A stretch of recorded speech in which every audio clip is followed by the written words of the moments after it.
रोज रोज नाश्त्याला किंवा मुलांच्या डब्याला काय बरं बनवायचं, कुटुंबातल्या प्रत्येक आईला पडलेला प्रश्न. तर आज मी तुमच्यासाठी घरातल्या उपलब्ध साहित्यात अगदी झटपट होणारं, खूप जास्त पौष्टिक ज्वारीच्या पिठाचं थालीपीठ किंवा तुम्ही याला कोथिंबिरीचं खुसखुशीत थालीपीठ सुद्धा म्हणू शकता. मुलांच्या डब्याला देऊ शकता किंवा प्रवासाला जाताय तर प्रवासाला सुद्धा तुम्ही हे नेऊ शकता. 2 ते 3 दिवस व्यवस्थित टिकतं. लसूणाच्या चटणी बरोबर एक नंबर लागतं. ते एकदा नक्की करून बघा. चला तर मग वेळ न घालवता रेसिपीला सुरुवात करूया.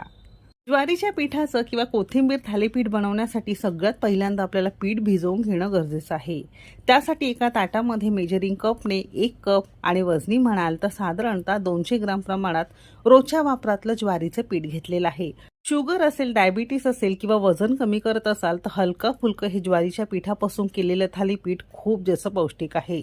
ज्वारीच्या पिठाऐवजी घरातलं कोणतंही रोजच्या वापरातलं भाकरीचे पीठ तुम्ही इथे वापरू